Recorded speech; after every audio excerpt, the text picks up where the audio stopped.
The 2016 presidential campaign moved to Washington, D.C. today, where the candidates are attempting to win support from the nation's most influential pro-Israel group, AIPAC. John Kasich and Donald Trump are set to deliver remarks this hour, and we're going to bring that to you live when it happens. Ted Cruz will speak a little later. Bernie Sanders, the only Jewish candidate in the race, decided to skip the conference. But Hillary Clinton appeared this morning, and she used the opportunity to go after GOP frontrunner Donald Trump. We need steady hands, not a president who says he's neutral on Monday, pro-Israel on Tuesday, and who knows what on Wednesday, because everything's negotiable. My friends, Israel's security is non-negotiable. And it didn't stop there. In a democracy, we're going to have differences. But what Americans are hearing on the campaign trail this year is something else entirely. Encouraging violence, playing coy with white supremacists, calling for 12 million immigrants to be rounded up and deported, demanding we turn away refugees because of their religion, and proposing a ban on all Muslims entering the United States. If you see bigotry, oppose it. If you see violence, condemn it. If you see a bully, stand up to him. Together, let's defend the shared values that already make America and Israel great. Well, Trump, of course, fired back ahead of his own address earlier. She doesn't know anything about my policy. I mean, she wouldn't know anything about it. Her policies obviously didn't work. All you have to do is look at Libya, look at anything you want to look at, and they haven't worked. And I think if you look back at my projections and my prognostications, they turned out to be very, very accurate. Okay, so Hillary Clinton taking this opportunity to fire a shot across the bow of Trump to say that he is somebody where everything is negotiable, his positions are constantly fluctuating, to try and do some damage to him prior to his address. Did you think that this worked, Dana? Well, I think for Hillary Clinton, she knew her audience very well. And, of course, whatever you think about her time as Secretary of State, she actually has a lot of knowledge, and so she knows a lot of the people that were going to be there. I thought it was interesting that not only was she trying to get to the right of Donald Trump on her feelings about Israel, but she was also, I think, trying to separate herself a little bit from President Obama. And there are many people in the Jewish community who look at Hillary Clinton's team and think, people that are on her team that were also on the Bill Clinton team have been not good to Israel over the years. So I think that she had a high bar to clear, but I think that she probably did a fairly good job of it, and that she knew her audience very well, that that's the kind of speech that they were looking to hear. Okay, so you think overall she did quite well given who her target audience for who was. she is and for the audience she was talking to, yeah, she had a good All right, Eric, what's your takeaway? So we understand American Israel Public Affairs Committee, very pro-Israel lobbying group, very hawkish, very Republican, and very anti-Obama. So I think Dana's right that she's pushing away from President Obama in that respect. She also comes off very well in the group because she's always been pretty hawkish in the past. So, and they like that. That's what they want. That's what they're looking for. And she gave them some of that in that speech. Sanders just threw the towel in because he wasn't even going to be, no one would have shown up, or they may have even booed Sanders, so he said, I'm not going to go do that. Ted Cruz will come off very well. John Kasich will come off very well, and the jury's out on how Trump is going to come off, because he has pushed back on some of the war initiatives. He pushed back on the Iraq War. He pushed back on a very, very popular among the AIPAC group, George W. Bush. They really loved his stance on these types of things. So that should be interesting to see. I hear there's a group of rabbis that are going to get up and walk out of the speech. So we'll see how Donald Trump handles that. But what they really are about, they spend a lot of money. They give a lot of money to Republican candidates primarily, and they do that to the ones that are typically the most hawkish. So we'll see how it plays out. All right, so it's an important day, and see how each of the candidates fare. All right, Brian, you've been discussing and following this all day. Yes, I have. Give us your best now, please. I'm a one-track life. I just sit there and I just watch television. But Kimberly, this is what I think. I think the Secretary of State Hillary Clinton was extremely well received. And to the point where I was thinking to myself, is the audience listening to a different speech? Why are they so happy? You know, but the other thing is, she's got a problem. Her problem is, when she was Secretary of State, she laid the groundwork for the Iranian deal, the most unpopular deal among the current Israeli government. And by the way, the current situation between the leader of Israel and the leader of the United States of America has never been worse. She played a key role in that. She was his Secretary of State. So she is associated, yeah, with Bill Clinton, not so great, and now with Barack Obama, absolutely terrible. For the most of his 7.5 years, his approval rating is in the teens inside Israel.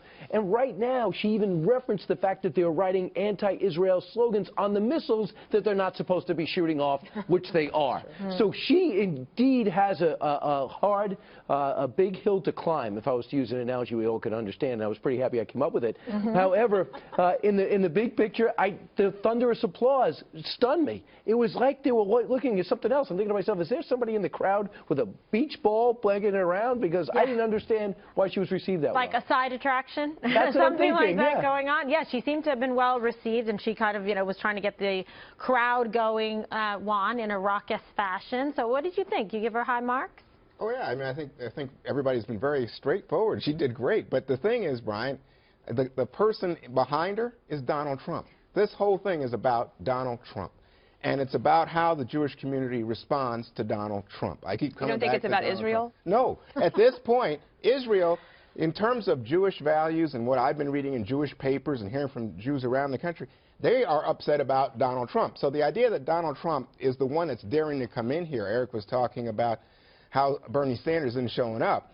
The question was, is Donald Trump going to show up? And because there could be loud, embarrassing moments here. But Donald Trump chose to show up, much to his credit, in my opinion, and he shows up today. It's not only the walkout that you heard Eric talking about that's going to happen. I think there are people who will then immediately say, well, isn't this the guy that was slow to say no to the KKK? Isn't this the guy that had people raising their hands at rallies? Isn't this the guy who's a demagogue and who talks about just the things Hillary Clinton hit on, anti-immigrant violence, things that have been used against Jews throughout history. Despite the Palestinian situation where he said, I'm going to be a 50-50 broker, that's how you do the best deal possible, which is when we do go to do those deals, that's how we do approach it when we actually get to it. I don't think you really have an anti-Israel background when it comes to Donald Trump.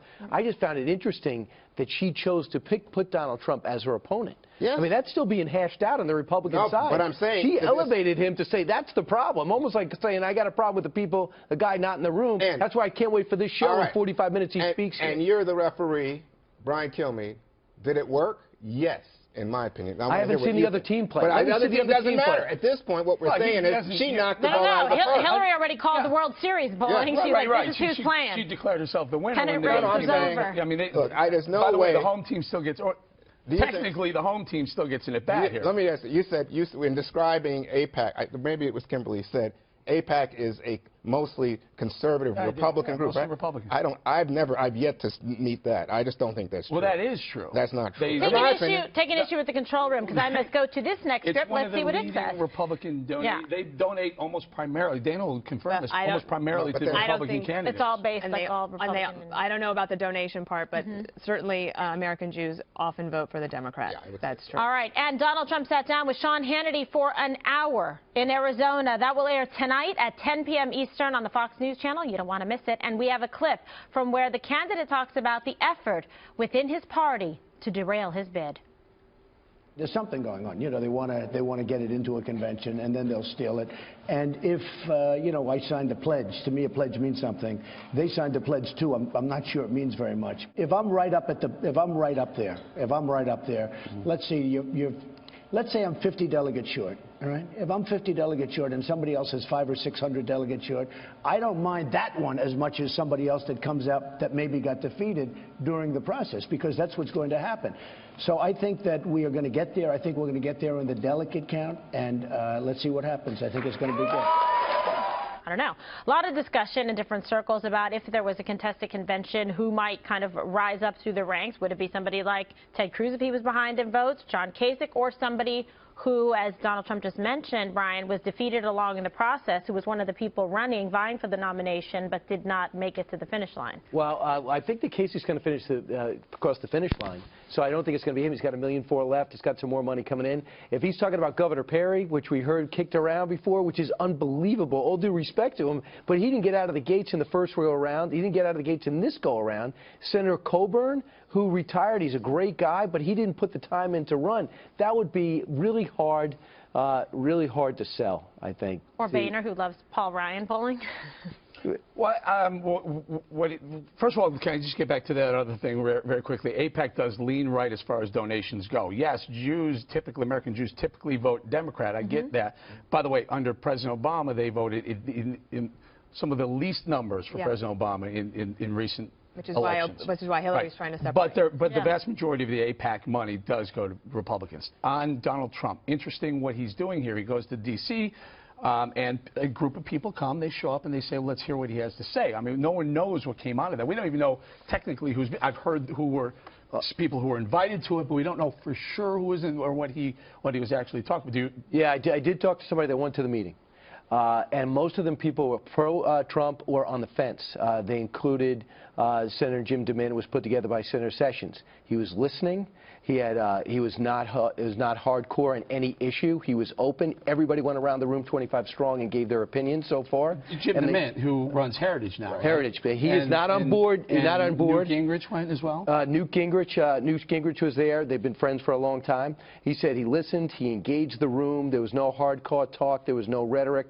He goes, essentially, you saw everyone's different styles and different concerns, but it was the beginning of his outreach. But so far, there weren't any detractors there or enemies on that list. They want to remain nameless, but and I talked to somebody else right before I came in, and they also said basically the same thing. Very positive, very strong, but they also, everyone acknowledged this is going to be an uphill battle. Well, when the show is over, I'm going to track that folder down because I know there's stuff written on it. I can barely read my writing. He's putting his hands over it so I He's can't trying to read it. cover so the camera doesn't pick it up. I won't cheat, don't worry. It's all right. We're going to dumpster dive here, trust me. I don't know. All right, Juan, but so what do you think? This meeting in D.C. So, Brian, clearly Mitch McConnell, the Senate Majority Leader, wasn't there. As far as I know. Paul Ryan wasn't there. No.